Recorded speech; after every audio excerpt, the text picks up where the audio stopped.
बच्चों स्वागत है आपका आपके अपने YouTube चैनल रोजगार विसर्जन पर। बच्चों जैसा मैंने कहा था कि रात को 8 बजे डेली YouTube पे वीडियो आया करेंगे, तो उसी की श्रृंखला दूसरी हम लेके चल रहे हैं सभी एग्जामों को मद्देनजर रखते हुए। आइए चलते हैं पहले क्वेश्चन की ओर। तो बच्चों रीजनिंग की हमारी क्लास आज की 2 है ये, और बच्चों जो पहला क्वेश्चन है हमारे पास, सभी विद्यार्थी क्वेश्चन को लिखते चलेंगे। लिखेंगे 44, 22,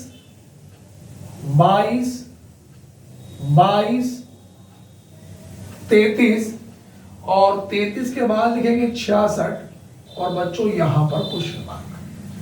तो क्वेश्चन ये है बच्चों 44, 22, 33, 66 क्वेश्चन मार्क। और बच्चों क्वेश्चन जो हमारे पास आया है ये एसएससी स्टेनो 2020 के एग्जाम में आया है। ये जो क्वेश्चन पूछा गया है एसएससी स्टेनो 2020 के एग्जाम में पूछा गया है। ऑप्शन है ए ऑप्शन 178, बी ऑप्शन 143 और मैं सी ऑप्शन की बात करूंगा 205 और बच्चों डी ऑप्शन है 165। क्वेश्चन बच्चों बड़ा अच्छा है और एसएससी स्टेनो 2020 के एग्जाम में पूछा गया है। आइए चलते हैं क्वेश्चन को करेंगे कैसे। सबसे पहले तो प्रिय विद्यार्थियों आप देखो कि 44 और 22 में संबंध क्या है। अगर मैं 44 का बिल्कुल आधा लिखूं बच्चों तो कितना होता है 22। तो आधे का मतलब यह है कि या तो इसमें से 22 घट रहा है या फिर इसको आधा बनाने के लिए 1/2 से गुणा किया गया है। तो बच्चों 1/2 को मैं क्या बोल सकता हूं आधा। तो यहां पर देखो गुणा बच्चों पहले कितने से करेंगे 1/2 से। तो देखो अगर मैं 44 की मल्टीप्लाई 1/2 से करूंगा तो 2 के पाड़े से 22 बार और 22 की करना 22। उसके बाद बच्चों गुणा करी गई है 1 से तो 22 ही करना 22। फिर बच्चों गुणा करी गई है 1.5 से और 1.5 को लिख सकता हूं मैं 3/2। अगर मैं 22 की मल्टीप्लाई बच्चों 3/2 से करूंगा तो 2 के पाड़े से 11 बार और 11 तिया कितना आया बच्चों ये 33। उसी प्रकार गुणा बच्चों अब कितने से होगी 2 से। आगे गुणा 2.5 से होगी तो 2.5 को बच्चों में क्या लिख सकता हूं 5/2। अब ध्यान दो बच्चों अगर मैं 66 की मल्टीप्लाई 2.5 से यानी कि 5/2 से करूंगा तो 2 तिया 6, 2 तिया 6 तो 5 तिया 15 का 5 और 5 तिया 15 और एक बच्चों कितना आया 16। तो मेरे पास जो बच्चों इसका सही उत्तर आएगा तो बच्चों को कितना निकल के आएगा बच्चों 16 निकल के आएगा। बात क्लियर होगी। सॉरी 165 क्या उत्तर निकल के आएगा 165। और ऑप्शन नंबर कौन सा है बच्चों मेरे पास ये डी। ऑप्शन नंबर कौन सा है बच्चों डी। कौन से नंबर का ऑप्शन है बच्चों ये डी नंबर का ऑप्शन है। हम आगे चलेंगे भैया अगले क्वेश्चन की ओर। बंद तो नहीं क्या था। चलो क्वेश्चन नंबर 2 बच्चों क्वेश्चन नंबर 2 पे हम लोग चलेंगे। क्वेश्चन नंबर 2 पे हम लोग चलेंगे। सभी विद्यार्थी आए क्वेश्चन नंबर दूसरे पर।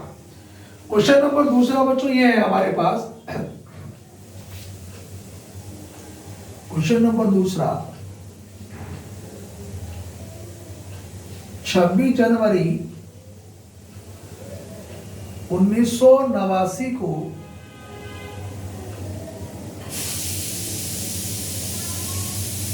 कौन सा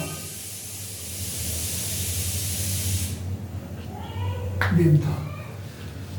क्वेश्चन ये है बच्चों 26 जनवरी 1989 को कौन सा दिन था। और बच्चों जो ये क्वेश्चन है हमारे पास ये रेलवे में पूछा गया है 2018 के आरआरबी एएलपी 2018 में, यानी कि रेलवे में पूछा गया रेलवे 2018 में। और बच्चों इसके ऑप्शन है हमारे पास ए ऑप्शन है सोमवार,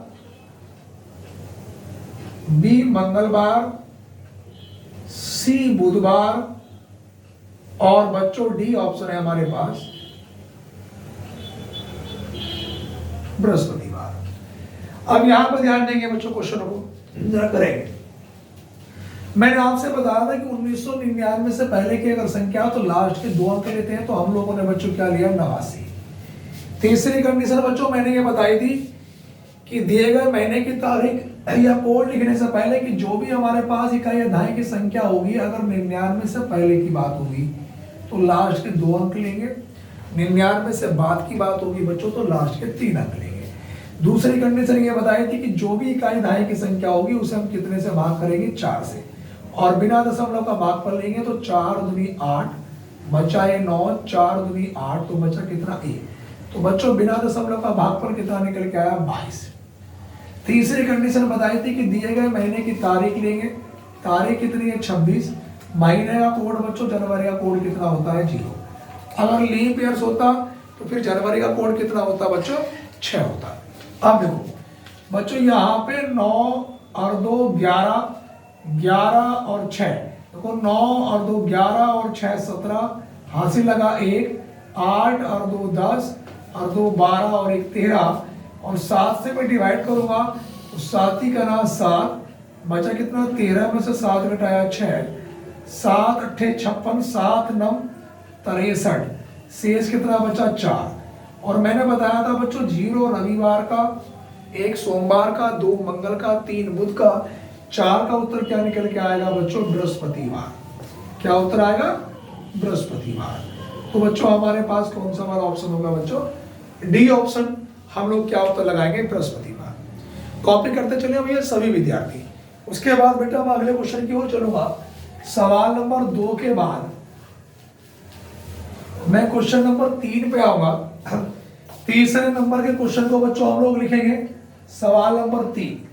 तीसरे क्वेश्चन पे लिखेंगे कि यदि एक पंक्ति में लिखेंगे, एक पंक्ति में x बाएं से 20वें नंबर पर है और y दाएं से 25वें नंबर पर है, इन दोनों के बीच में 3 व्यक्ति बैठे हैं। क्वेश्चन ये है बच्चों कि यदि एक पंक्ति में x बाएं से 20वें स्थान पर है और y दाएं से 25वें स्थान पर है और इन दोनों के बीच में जो व्यक्ति बैठे हैं वो 3 हैं, तो पंक्ति में अधिकतम व्यक्तियों की संख्या ज्ञात करें। तो बच्चों अगर कभी भी हमारे पास अधिकतम पूछ ले तो ध्यान से देखना, उसने कहा कि अधिकतम व्यक्तियों की संख्या, जब भी अधिकतम निकालना हो बच्चों सबको काउंट कर देंगे, 20 प्लस 3 और प्लस 25, तो 20 और 25 कितना 45 और 3 कितना आया बच्चों 48। तो हमारा सही उत्तर क्या होगा बच्चों 48, यानी कि 48। बात क्लियर है, कॉपी करेंगे। उसके बाद बच्चों मैं क्वेश्चन नंबर 4 की ओर चलूंगा। चौथे नंबर के क्वेश्चन पे लिखेंगे बच्चों। यहाँ पे क्वेश्चन नंबर 4, इसके बाद हम लोग लिखेंगे कि एक मैं त्रिभुज दे रहा हूं बच्चों, और इस त्रिभुज में ये बताना है कि दिए गए त्रिभुज में या दी गई आकृति में कितने त्रिभुज है, सॉरी, दी गई आकृति में त्रिभुजों की संख्या ज्ञात करें। दी गई आकृति में त्रिभुजों की संख्या ज्ञात करें। ए ऑप्शन लिखेंगे 5, बी ऑप्शन लिखेंगे 13, सी ऑप्शन लिखेंगे 27 और डी ऑप्शन लिखेंगे 48। ये बच्चों अभी हाल ही यूपी ट्रिपल एससी के एग्जाम में पूछा गया था, 2018 के एग्जाम में। अब देखो मैंने आपको निकालने की टेक्निक बता रखी है, आप गिन लीजिएगा 1 2 3 और 1 4। तो हम नंबर लिखेंगे 1 2 3 और 1 4। तो बच्चों ये पहला वाला नंबर ऐसा का ऐसे ही, 1 में अगर 2 जोड़ूंगा तो कितना आएगा 3, और बच्चों 3 में 3 जोड़ूंगा 6, और 6 में 4 जोड़ूंगा तो बच्चों कितना आएगा 10। अभी काम खत्म नहीं हुआ, अब नीचे से ऊपर की ओर चलेंगे। अब ध्यान से सुनना, पहले तो हम इन्हें जोड़ लेंगे, 10 और 6 16 और 3 19 और 1 20। अब नीचे से ऊपर चलेंगे, पहले वाले को छोड़ेंगे बच्चों, इसको लेंगे, इसको छोड़ेंगे, इसको लेंगे, मतलब नीचे से ऊपर चलेंगे, एक छोड़ेंगे एक लेंगे। तो 6 और 1 किसको लिया मैंने 7 को बच्चों, तो 20 में अगर 7 जोड़ूंगा तो कितना होगा 27। तो मेरे पास बच्चों जो सही उत्तर होगा वो क्या होगा बच्चों, सी ऑप्शन 27।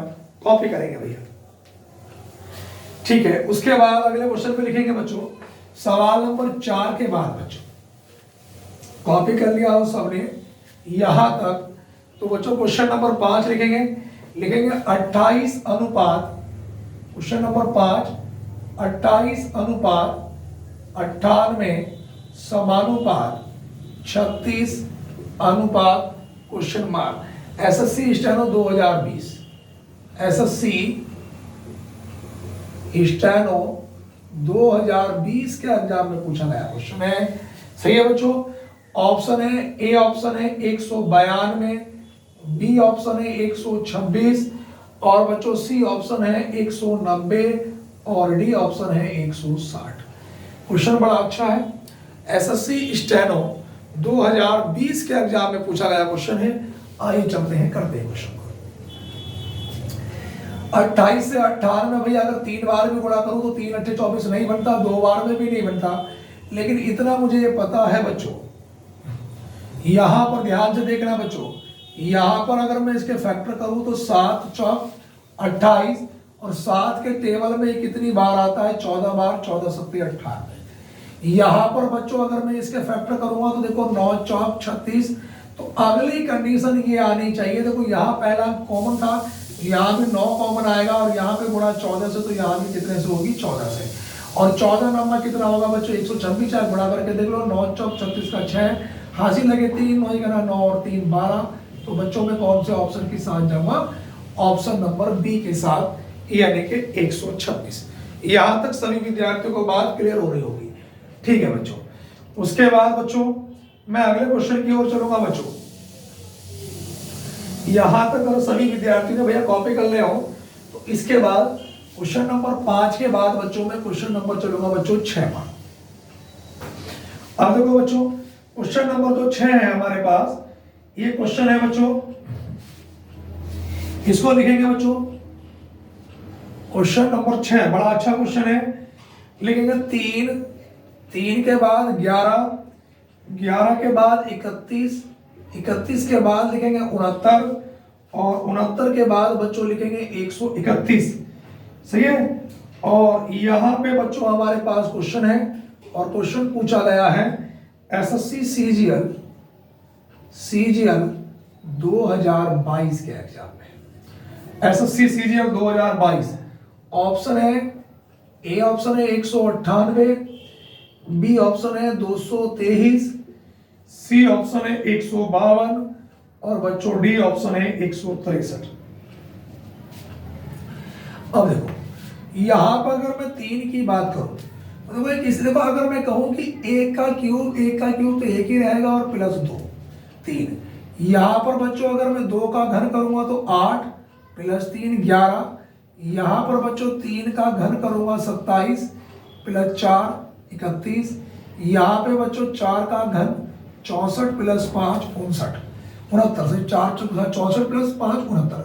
तो यहाँ पे बच्चों देखो ध्यान से देख रहा, 5 का घन और प्लस 6 125 और 6 131। तो आगे बच्चों क्या होगा, 6 का घन और प्लस 7, तो 6 का घन 216, 7 जोड़ा तो 6 और 7 13, 1 और 1 2, तो बच्चों कितना हुआ 223। Option number B. क्वेश्चन को बच्चों एक बार फिर समझेंगे, देखो ध्यान दो, 1 का घन प्लस 2, 2 का घन प्लस 3, 3 का घन प्लस 4, 4 का घन प्लस 5, 5 का घन प्लस 6, तो 6 का घन प्लस 7। तो यहाँ पे एक बात ध्यान दो, यहाँ पे घन तो 1 2 बढ़ रहा है, प्लस होने का क्रम भी 2 3 4 5 ऐसे बढ़ रहा है। तो ऑप्शन नंबर किसके साथ जाऊंगा बच्चों, बी के साथ। मैं क्वेश्चन नंबर बच्चों 7 की ओर चलूंगा। 7 नंबर के क्वेश्चन पे हम लोग आएंगे बच्चों। एक पास का क्वेश्चन है बच्चों, क्वेश्चन नंबर 7 और ये है बच्चों, और यहां पे लिखेंगे सबसे पहले काला, काले के बाद बच्चों लिखेंगे सफेद और सफेद के बाद लिखेंगे पीला। दूसरी आकृति बनाएंगे बच्चों हम लोग, यहां पे लिखेंगे लाल और लाल के बाद बच्चों काला और काले के बाद बच्चों हरा।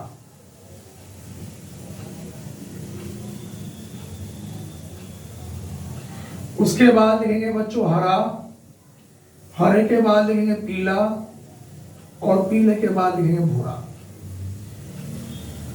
जी, अब यहां पर क्वेश्चन पूछा गया है बच्चों हमारे पास सवाल में कि हमारे पास ये पूछा गया कि लाल का विपरीत क्या होगा। अब देखो पहले तो इसकी कंडीशन समझो बच्चों, कंडीशन क्या होगी। अगर एक से अधिक कभी भी आकृति दी गई है बेटा तो हमारे पास करना क्या है, कोई सी भी दो क्रमागत आकृति ऐसी लेंगे जिसमें एक चीज कॉमन होगी। अगर मैं इन दोनों में देखूं तो सफेद यहाँ नहीं है, काला इसमें है, पीला इसमें है, तो इसमें नहीं है। तो इन दोनों में क्या चीज कॉमन है बच्चों, काला यहाँ भी कॉमन है और काला यहाँ भी। तो काले की टांग पकड़ लो, उसे उल्टा घुमा दो। कहने का मतलब देश की जुगाड़ ये है बच्चों, जो भी चीज कॉमन हो उसको अगर पहली आकृति को लेफ्ट घुमाया तो दूसरी आकृति को भी हम लेफ्ट घुमाएंगे। तो बच्चों देखो यहाँ पे हमने क्या लिखा, काला, काले के बाद बच्चों क्या आएगा, सफेद, और सफेद के बाद बच्चों क्या आएगा, पीला। यहीं से फिर हमने काले को घुमाया, इसके नीचे लिखेंगे काला, काले के बाद बच्चों हरा, और हरे के बाद बच्चों लाल। तो हमसे किसका लाल का अपोजिट पूछा गया, तो लाल का अपोजिट क्या होगा बच्चों, पीला। तो हमारा इसका उत्तर क्या होगा बच्चों, पीला। अगर हरे का पूछा जाता तो क्या होता बच्चों, सफेद। काले का पूछा जाता तो मेरे प्रिय छात्रों सेम वही अपोजिट नहीं हो सकता, जो बचा हुआ है जैसे भूरा बच रहा तो वो हो जाता। बात क्लियर है। उसके बाद बच्चों क्वेश्चन नंबर 7 के बाद मैं क्वेश्चन नंबर चलूंगा बच्चों 8 पर। 7 क्वेश्चन कंप्लीट हो चुके हैं बच्चों। हम इसके बाद क्वेश्चन नंबर बच्चों 8 पे हम लोग चलेंगे, और 8 नंबर का जो क्वेश्चन है उसे हम लोग लिखेंगे बच्चों। क्वेश्चन नंबर 8 ये है कि यदि 85 प्लस 25 बराबर 50, उसके बाद बच्चों 97 प्लस 65 बराबर 93, उसके बाद लिखेंगे 72 प्लस 94 बराबर क्वेश्चन मार्क। यहां पर बच्चों ए ऑप्शन है 92, बी ऑप्शन है 50, सी ऑप्शन है 67 और डी 70। कई बार एसएससी के पेपर में पूछा गया है, इंटेलिजेंस ब्यूरो यानी कि आईबी के पेपर में पूछा गया है। आप क्वेश्चन को करेंगे कैसे बच्चों, अगर मैं इन दोनों की आपस में मल्टीप्लाई कर लूं, 8 पंजे 40 और यहाँ पे 2 पंजे 10, और 40 और 50 का मैं योग कर लूं तो 40 और 10 का योग करूंगा तो कितना आएगा 50। क्वेश्चन को एक बार फिर समझेंगे, 8 पंजे 40, 2 पंजे 10, 40 और 10 जोड़ा तो कितना आया 50। उसी प्रकार से बच्चों ये 9 सत्ते 63 और 6 पंजे 30, अगर मैं 63 और 30 को जोड़ूंगा तो कितना होगा बच्चों 93। उसी प्रकार से यहाँ पे बच्चों 7 दूनी 14 और 9 चौक 36, अगर मैं 14 और 36 का योग करूंगा तो बच्चों कितना निकल के आएगा 50, जो मेरे पास कौन से नंबर का ऑप्शन है बच्चों, बी ऑप्शन। कॉपी करेंगे जल्दी से सभी विद्यार्थी, उतार ले भैया, सभी कॉपी कर ले जी। उसके बाद क्वेश्चन नंबर 8 सभी विद्यार्थियों को उम्मीद है कॉपी कर लिया होगा। क्वेश्चन नंबर बच्चों 8 के बाद हम लोग चलेंगे क्वेश्चन नंबर 9 पर। 9 नंबर का है हमारे पास, ये है कि भैया लंदन कॉमा पेरिस और उसके बाद फ्रांस। क्वेश्चन ये है, निम्न में से कौन सा आरेख, निम्न में से कौन सा आरेख, 3 आरेख 3-4 आरेख दिए गए होंगे, लंदन पेरिस फ्रांस के बीच संबंध को स्थापित करता है। ये क्वेश्चन है भैया, और ये भैया एनटीपीसी 2021 के एग्जाम में पूछा गया। एनटीपीसी 2021 कि निम्न में से कौन सा आरेख लंदन पेरिस फ्रांस के बीच संबंध को दर्शाता है बच्चों। तो ए ऑप्शन है बच्चों मेरे पास, ये रहा। उसके बाद बच्चों बी ऑप्शन जो है मेरे पास वो कुछ इस तरह से है, और बच्चों सी ऑप्शन जो है मेरे पास वो कुछ इस तरह से है, और डी ऑप्शन जो है बच्चों वो मेरे पास ही है। अब देखो यहां पर बच्चों सी ऑप्शन क्यों सही होगा, क्योंकि जो पेरिस है बच्चों वो फ्रांस की राजधानी है। सॉरी, जो पेरिस है वो किसकी राजधानी है, लंदन की, और इंग्लैंड की फ्रांस। भाई क्वेश्चन में यही तो कहा गया है कि लंदन पेरिस, सही है ना। ये एक तो हमारे पास लंदन है, सही है, पेरिस है और फ्रांस है। देखो पेरिस किसकी राजधानी है भैया, पेरिस जो है भैया वो तो है फ्रांस की राजधानी, तो वो पेरिस क्या है, फ्रांस की राजधानी है, तो वो इसमें आ जाएगा। और लंदन इंग्लैंड की राजधानी, तो ये अलग हो जाएगा भैया, ये इंग्लैंड तो इसमें दिया नहीं है, तो इसलिए कौन से वाले ऑप्शन के साथ जाएंगे, इसकी। पेरिस फ्रांस की राजधानी है और लंदन किसकी है बच्चों, इंग्लैंड की राजधानी है, तो ऑप्शन नंबर सी। उसके बाद क्वेश्चन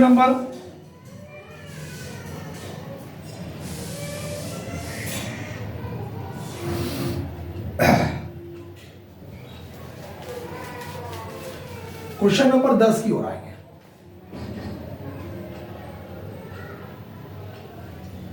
दस नंबर पे आएंगे भैया। क्वेश्चन नंबर 10 को हम लोग लिखेंगे,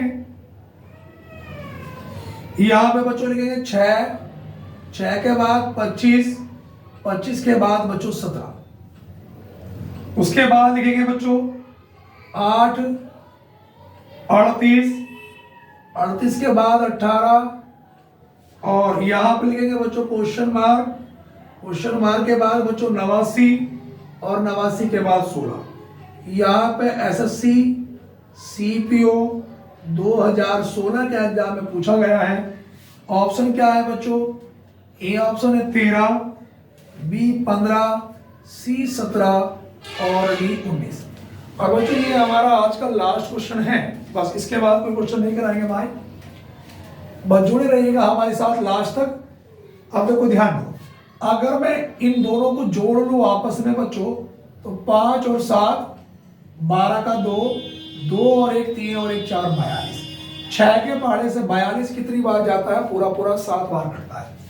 इन दोनों को बच्चों अगर मैंने आपस में जोड़ा, 8 और 8 16, 3 और 1 4 और 1 कितना 5, 8 के पहाड़े से 56 कितनी बार जाता है बच्चों, 7 बार। अगर मैं इन दोनों को भी आपस में जोड़ूंगा तो 9 और 6 15 का 5, 8 और 1 9 और 1 10, 105 किसके पहाड़े से 7 बार जाएगा, तो बी ऑप्शन है 15 सत्ते 105। तो बच्चों इसका सही उत्तर क्या होगा, 105 होगा। प्रतिदिन बच्चों ऐसी ही वीडियो देखने के लिए हमारे साथ जुड़े रहें और हमारे YouTube चैनल रोजगार विद सचिन को जरूर सब्सक्राइब करें। धन्यवाद।